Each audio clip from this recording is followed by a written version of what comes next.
¿Qué? Esta no es metodología. Bien, bienvenidas a su clase del 4 de marzo de 2022, su clase de didáctica en la química paralelo 5C2. El día de hoy vamos a avanzar con la misma temática del modelo educomunicativo, ¿no? Porque es un modelo tomado del caso de estudio química castellano, no es, creo. No es tampoco. Tomado el caso de estudio de Nebrija, ¿no? Y bien vale hoy en día porque se ajusta a la realidad que estamos viviendo frente a sistemas de aprendizaje mixto, ¿no? En los cuales tenemos la parte online que predomina y claro, ya estamos entrando a la parte presencial como tal.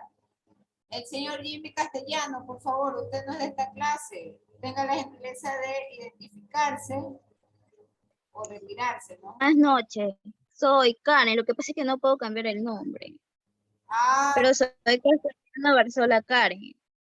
Karen Barzola. Castellano, sí, Karen Castellano Barzola. Ya, listo, ya. Sí, gracias.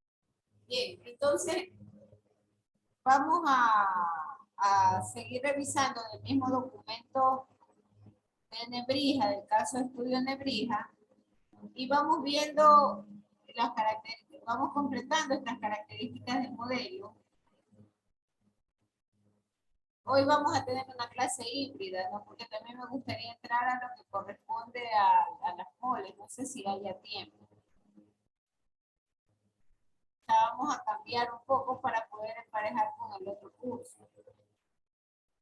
Debido a este feriado, no hemos tenido una clase, ¿no? Con ustedes, y eso ha generado cierto desnivel en el programa con respecto al otro paralelo.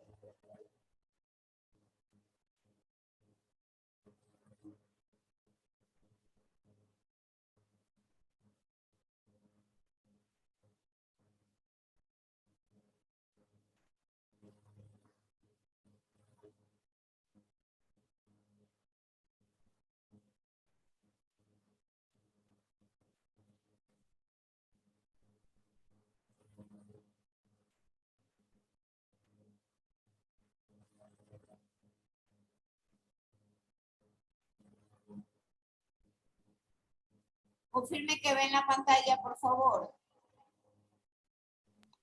Sí se ve. Bien, esto ya hemos visto en la clase anterior, ¿no? Sobre el modelo educomunicativo, habíamos dicho que era un modelo bidireccional que estaba justamente enmarcado dentro del modelo dialógico y multidireccional, en donde había un emisor y un receptor, ¿no? Y que ambos contribuyen en realidad a la información, ¿no? De la criticidad de ambas partes. Se hablaba de que este modelo comunicativo tiene características de pedagogía interactiva, cuyo producto social es la construcción del conocimiento. Una construcción basada justamente en la parte reflexiva, crítica y de creación colectiva. Entonces, eso habíamos revisado la clase anterior, ¿no? Hoy vamos a revisar las modalidades y los métodos de aprendizaje que emplea este modelo comunicativo. Entonces, por definición, se habla de que la metodología es un proceso de enseñanza y aprendizaje dentro de las distintas modalidades y métodos de enseñanza, en el cual el docente va a tomar un conjunto de decisiones sobre los procedimientos que va a desarrollar y va a seleccionar los recursos de manera organizada y secuencial, de acuerdo al objetivo que pretende alcanzar en cada clase. Ya nosotros hemos estado revisando la construcción de algunos recursos, ¿no? Mapas conceptuales, mapas mentales, mapas radiales, redes, ya hemos visto esos recursos. Entonces, el modelo educomunicativo tiene un enfoque didáctico justamente enfocado en la individualización y justamente responde a la enseñanza programada, a una enseñanza modular, a un aprendizaje autodirigido, a la investigación como tal y a la tutoría académica. Entonces, cuando se habla de enseñanza programada, se refiere a la secuencia lógica y gradual, de manera que las variables que intervienen en el proceso se organicen a partir de los objetivos. Se habla de estructurar el conocimiento en módulos o unidades básicas. Y con esta estructuración se ofrece al estudiante una guía de aprendizaje. Entonces, como esto es un modelo bidireccional, el estudiante asume la responsabilidad. Y por supuesto, de manera autónoma, desarrolla evaluaciones, ciertos contenidos, pero es importante la guía de aprendizaje del docente. El estudiante investiga y forma parte del objeto de estudio y de la resolución de problemas. Además, desarrolla procedimientos pertinentes y adecuados de acuerdo a cada módulo de la estructura planteada. Y finalmente tenemos la tutoría académica, en donde el profesor orienta en múltiples aspectos académicos al estudiante, a su dirigido. Entonces, esto, a todo este conjunto de, yo le llamaría de pasos o de secuencias, se le llama el enfoque didáctico individualizado. Pero el modelo educomunicativo también está relacionado con un enfoque de socialización didáctica. Entonces, cuando hablamos de la socialización didáctica, ya intervienen otro tipo de procesos, como por ejemplo el hecho de tomar una lección tradicional. Y la lección tradicional hace que queden determinados los objetos que se van a transmitir y evaluar.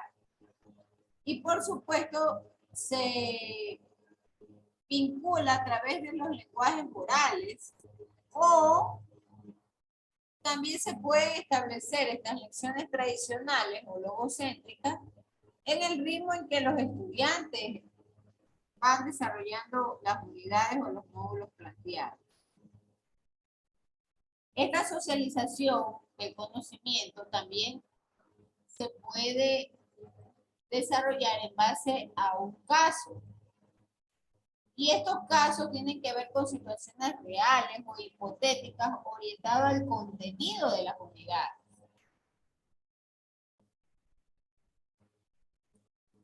También se habla de el método del incidente, ¿no?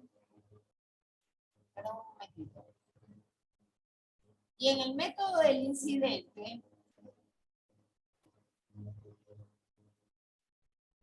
lo que se hace es tomar decisiones a partir de descripciones que se han planteado en los casos de estudio.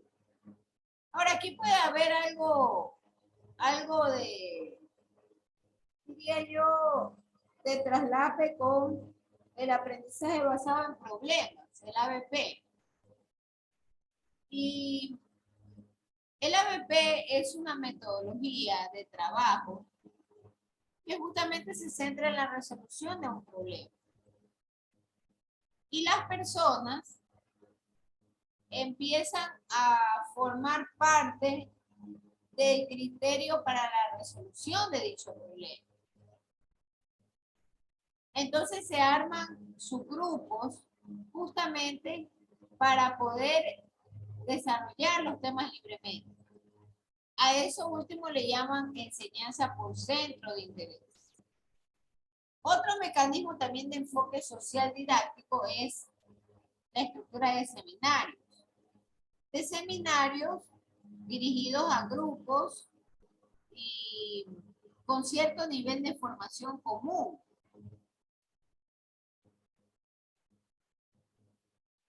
Otro enfoque u otro modelo de enseñanza es la tutoría entre iguales. Esto quiere decir que un estudiante enseña a otro que tiene un menor conocimiento, pero siempre supervisados por el docente. Están los grupos de trabajo, justamente destinados a presentar propuestas de trabajo que se desarrollan dentro del aprendizaje cooperativo. Finalmente tenemos el enfoque globalizado. Hay algo que destacar en él. El modelo educomunicativo trabaja según estos tres enfoques. Nuevamente, el enfoque individual, didáctico individual, el enfoque didáctico social y el enfoque global. Entonces, en estos tres pilares es que desarrolla su modelo educacional. Entonces, los proyectos se constituyen en trabajos globales y trabajos que abarcan justamente todo el interés del objeto de estudio planteado en las unidades de trabajo. Por supuesto, la idea de los proyectos es que los alumnos resuelvan, apliquen el conocimiento y el profesor tiene que resolver las dudas y ejecutar correcciones de dichos trabajos, de dichos proyectos. Finalmente, la resolución de problemas lo que hará es permitir que el estudiante desarrolle hipótesis, proponga soluciones y alternativas. Entonces, estos tres enfoques me permiten desarrollar un modelo educomunicativo. Ahí tenemos en pantalla un cuadro en el cual tenemos las modalidades, ¿no? Con la descripción respectiva y el entorno virtual. Entonces, por ejemplo, cuando seleccionamos seminarios, talleres, lo que se hace es construir el conocimiento a través de actividades. Entonces, hay sesiones con participaciones de grupos y el entorno virtual está justamente destinado a lo que son sesiones por videoconferencias, videos, construcción de canales y modos de interacción. Es importante mencionar que el concepto de entorno virtual está relacionado al sistema que se va a seleccionar con respecto al aula.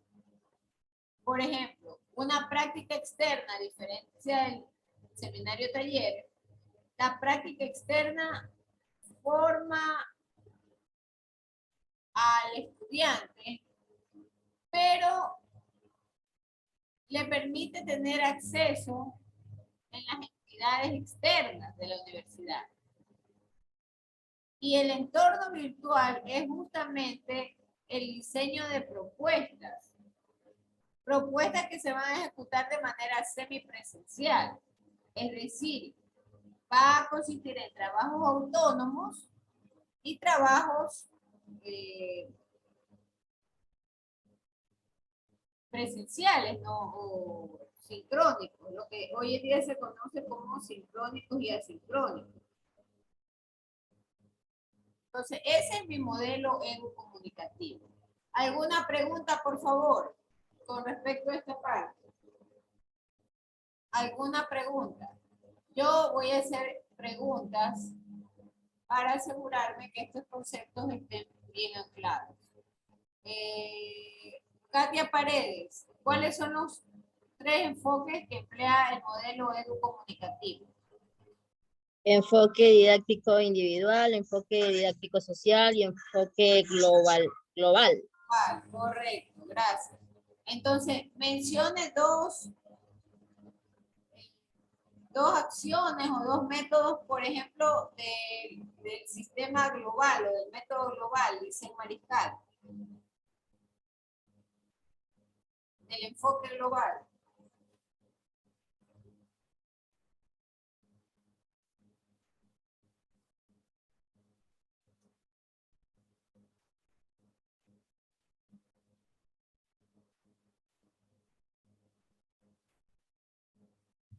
Buenas noches, máster. ¿Pueden ser los proyectos y la resolución de problemas? Sí, correcto. Entonces, por ejemplo, denos un ejemplo de la resolución de problemas. ¿Cómo se aplica eso?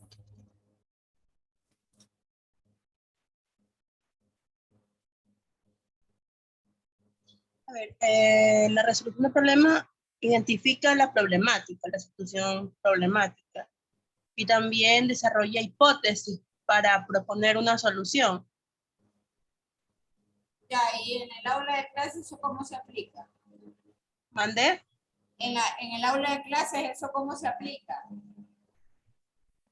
El tipo de metodología que uno emplea para poder desarrollar el conocimiento en el alumno. No, Un ejemplo. no, Un ejemplo. sí, dame un ejemplo.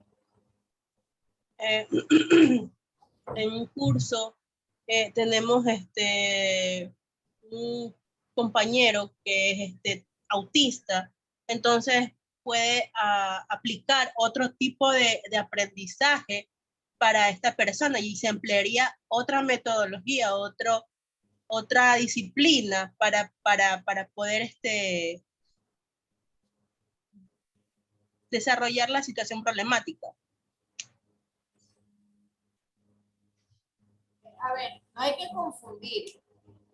Estamos hablando de la resolución de problemas dentro de un contexto de desarrollo de unidades de trabajo. Usted va a enseñar química. Y el programa de química está estructurado en unidades. La pregunta del millón es cómo usted aplica el concepto de resolución de problemas para enseñar en la unidad que le corresponde, por ejemplo, la formación de ácidos o gases.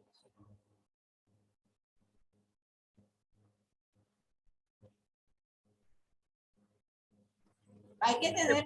Puede ser con lo que usted nos ha enseñado, ¿cómo es? Mapas conceptuales, mapas mentales. Esos son recursos, cuidado, esos no son de solución de problemas. Ayúdele, por ejemplo, a Andrea Ruiz. ¿Qué comprende como resolución de problemas? Por ejemplo, en el tema que nos dio, primero identificar si es que hay algún alumno que se le dificulta ese tema y de qué manera se le dificulta, o sea, si es específicamente el proceso o dentro del proceso. No sé si me hago entender. Y una vez identificado ese problema, buscar soluciones. Por ejemplo, ahí ya podemos utilizar los recursos que ustedes estaban mencionando anteriormente. Podemos, yo que sé, clases de refuerzo puede ser un ejemplo, una solución de ese problema. Reforzar la materia o otra solución, déjeme pensar, puede ser que entre compañeros se den como clases. Eso es una metodología que ha aplicado un maestro mío en el colegio. Entre los estudiantes mismos decía, a ver usted, yo qué sé, señorita Ruiz, ayúdele por favor a la señorita Yerena reforzando tal tema. Y o leer para la siguiente clase tal tema. Y ya para la siguiente clase ya estaba como que más reforzado y volvíamos a tocar el tema que se estaba dificultando. Ahora, eso que tú mencionas, Andrea, recuerda que dentro del contexto del modelo educativo, habla es justamente de las tutorías entre iguales. Eso es una tutoría entre iguales. Y esa tutoría entre iguales está dentro del enfoque social didáctico. Cuando nosotros hablamos del enfoque global, hablamos de emplear todo el conocimiento. Entonces, cuando decimos cómo resuelvo un problema, yo aboco en mi clase todos los conocimientos adquiridos para el estudiante formule y desarrolle hipótesis, proponga soluciones o alternativas. Entonces, si yo estoy enseñando la formación de ácidos o ácidos, bueno, puedo yo identificar la aplicación de estos ácidos o ácidos en la industria. Y puedo estructurar un proyecto de la aplicación de los ácidos o ácidos en la industria. Y los estudiantes que van a hacer dicha investigación o dicho proyecto, ellos van a definir los parámetros y van a desarrollar sus propias hipótesis con respecto a qué aplicaciones son las más apropiadas y cuáles no dentro de la industria. De ahí, por ejemplo, si hay dificultades en la estructuración del ácido ácido, bueno, puedo desarrollar un conjunto de ejercicios en donde yo analice 3 formas de hacerlo, ¿no? La primera forma, a partir de la nomenclatura tradicional. La segunda forma, que los estudiantes analicen ya dado el compuesto, identifique cómo se formó desde el inicio, ¿no? Entonces, esta resolución de problemas a la cual se refiere el modelo educomunicativo va de la mano con el desarrollo de los proyectos, que son trabajos globales. Claro que algunos podrán hacerlo individual, pero se busca la preferencia de ser grupal, para que haya ese aprendizaje colaborativo. Bien, hasta ahí dejamos el tema educomunicativo para pasar ahora al tema de la definición de moles. Entonces, ¿qué me interesa conocer ahora? Vamos a pasar del ámbito didáctico, pedagógico, a la parte técnica química. Entonces, una mol, por definición, es el peso atómico de un elemento expresado en gramos. El peso atómico, esto es igual al peso atómico. Y este peso atómico está expresado en gramos. Y a su vez, esto es igual al número de Avogadro. ¿Cuál es el número de Avogadro? 6.023 por 10 a la 23. Aquí hay una diferencia. Y eso lo vamos a ver a continuación. Cuando yo hablo de un elemento, hablo de un átomo. Pero cuando hablo de un compuesto, ya este número de Avogadro será moléculas. Entonces, vamos al primer caso. Cuando yo hablo de átomos, cuando se habla de un elemento, se habla de átomos. Entonces, la relación queda expresada en la siguiente forma. una mol de oxígeno es igual a 16 gramos. Porque este valor es el que lo encontramos en la tabla periódica de elementos, como peso molecular. Y esto a su vez es igual al número de Avogadro. 6.023 por 10 a la 23 átomos. ¿Átomos de qué? Átomos de oxígeno.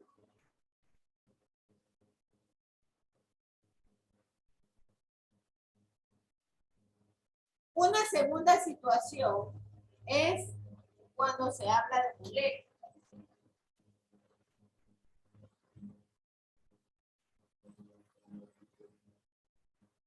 Moléculas en un compuesto. Entonces, es el peso molecular del compuesto expresado en gramos. El peso de los 16 gramos del oxígeno es 6,023 por 10 a la 22. A ver, no le entendí. ¿Qué pasa? Ahí a lo último, el último numerito, 6,023 por 10 a la 22 o a la 23. Ah, 23. Ah, 23.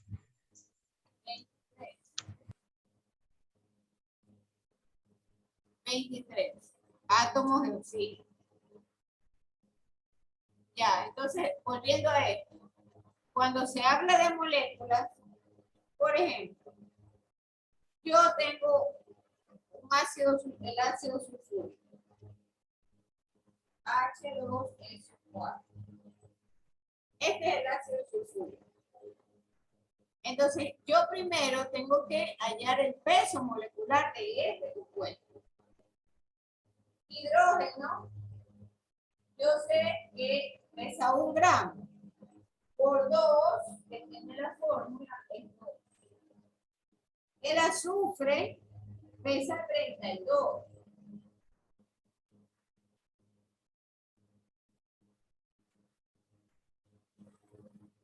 Por 1, 32. Y el oxígeno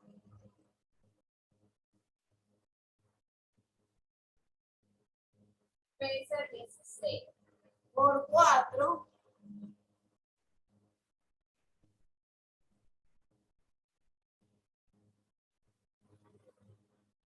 64. Entonces, sumo todo.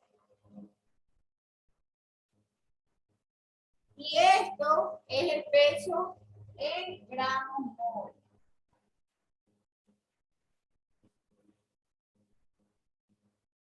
¿Por qué hice este procedimiento de hallar el peso molecular? Este es mi peso molecular.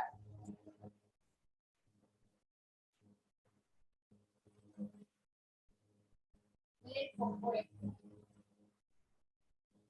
Porque ahora sí, yo puedo establecer la relación que establecimos acá con el átomo. Entonces puedo decir que una mol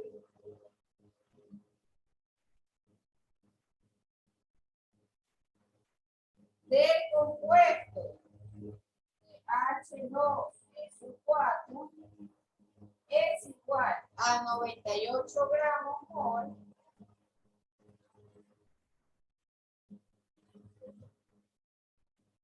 y esto a su vez es igual al número de Avogadro 6.023 10 a la 23 moléculas de ácido sulfúrico.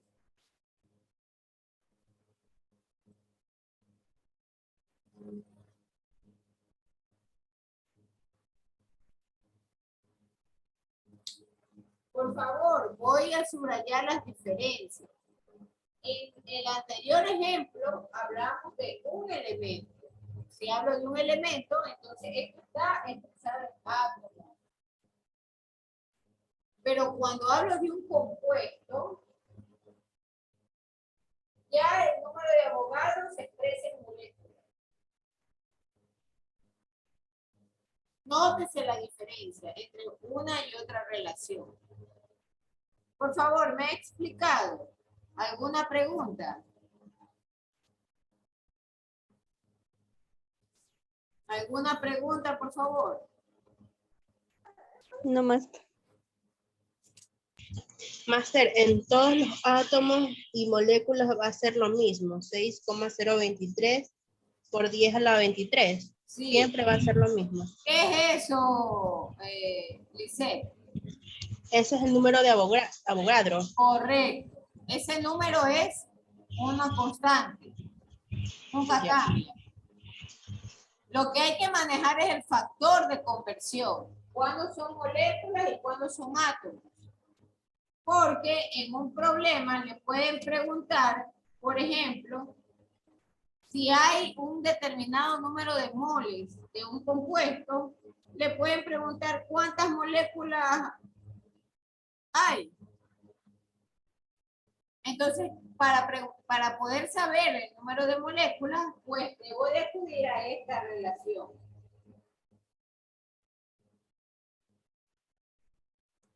Vamos a revisar un ejemplo rápidamente antes que se nos termine la clase. Pregunto, ¿puedo borrar la pizarra? ¿Se puede borrar? Confirmen. Sí, máster. Ya.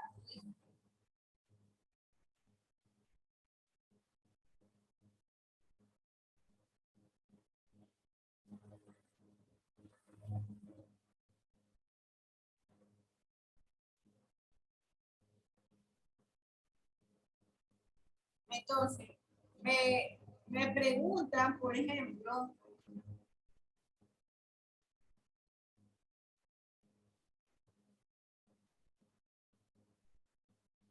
¿cuánto pesa 4 átomos de oxígeno?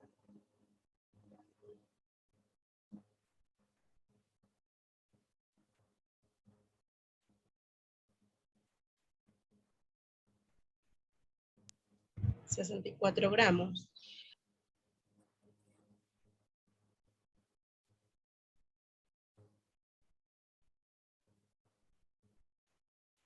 Cuatro átomos de oxígeno.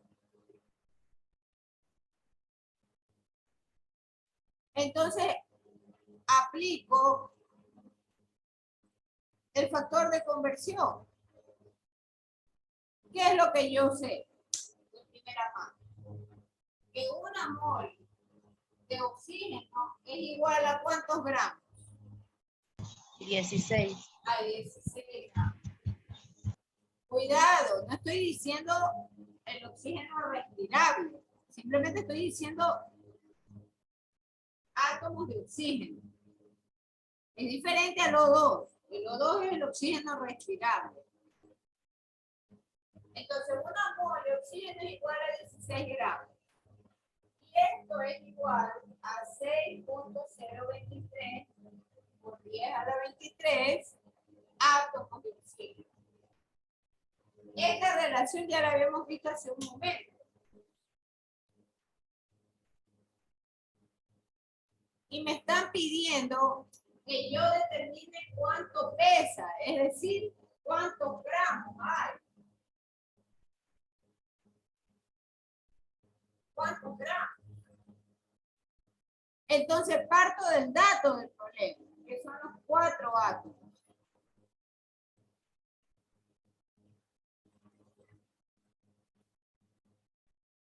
Mi factor de conversión. Acá tienen que haber átomos de oxígeno. ¿Qué parte de esta equivalencia tienen los átomos de oxígeno? Le pregunto a Katia Paredes.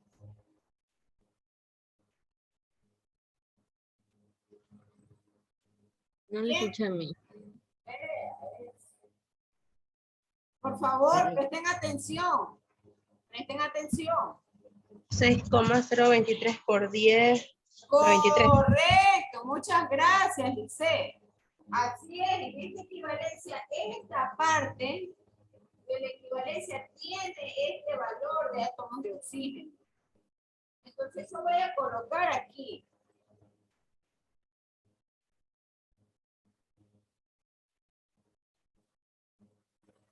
¿Con qué finalidad? Con la finalidad de simplificar. Átomos con átomos se van. Y arriba, ¿qué debe de quedar? Nayeli Carga. Ah, Los gracias, gramos. Andrea. Los gramos, correcto. ¿Y gramos de qué? Del De oxígeno. oxígeno, correcto. Y entonces, ¿qué valor ponemos aquí? 16. 16 gramos. 16, correcto, porque está en la, digamos que en la relación ya estipulada. Es el peso de ese átomo de oxígeno. Entonces, ahora sí, multiplico 4 por 16 y lo divido para 6.023. Mucho ojo, mucho cuidado. Esto es notación científica. Esto es notación científica. Yo no voy a entrar a la parte matemática como tal. Y eso ustedes tienen que refrescar. Entonces, al ejecutar esta operación, 4 por 16 dividido para 6.023, esto me da igual a 1.06 por 10. Este exponente que está positivo sube. ¿Qué cosa es esto? Gramos. Gramos. Y este es el después. ¿Está claro cómo? ¿Puede ser que gramos mol? Sí, gramos mole, no hay problema. Pero estamos empleando en este instante simplemente el peso molecular. El peso molecular del elemento, de un elemento. En este caso el elemento es el oxígeno. Master, ahí se multiplica 10, a ver, se multiplica 64 Por 6. 64 dividido para 6,023. Pero no sale 1.06. ¿Cuánto le sale? Me sale 10, 10.62. 10,62. Ajá. Pero ahí se saca con la notación científica. Pero tiene que usar la notación científica. Ah, es que no tengo yo calculadora. Tienen que usar la notación Yo científica. tampoco. Entonces, ahí pueden ustedes hacer o desarrollar la operación. Preguntas, por favor. Va a quedar una tarea que voy a colocar en la plataforma, en donde yo les voy a pedir, les voy a preguntar cuántos átomos de manganeso y oxígeno hay en 5.2 gramos de un compuesto MnO2. ¿Cuál es la tarea? Ustedes tienen que determinar el nombre tradicional del compuesto. Y por supuesto, determinar cuántos átomos hay de manganeso y de oxígeno. Esa es la tarea que va a quedar. Bien, vamos a hacer la foto del curso. Por favor, encender las cámaras los que puedan encenderlas.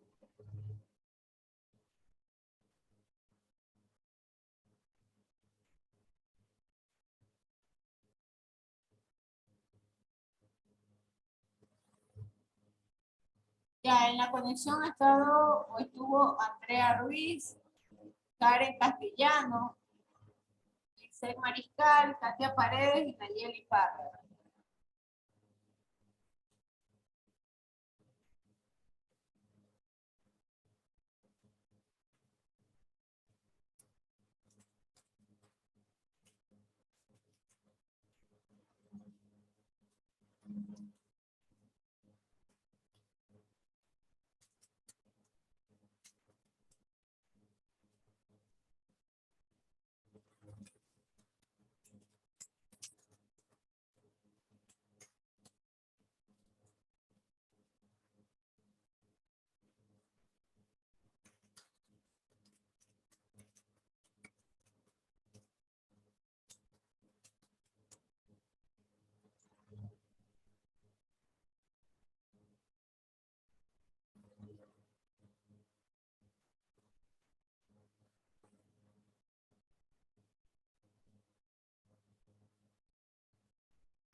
Bien, hasta aquí dejamos la conexión. Muchísimas gracias y nos vemos la siguiente semana.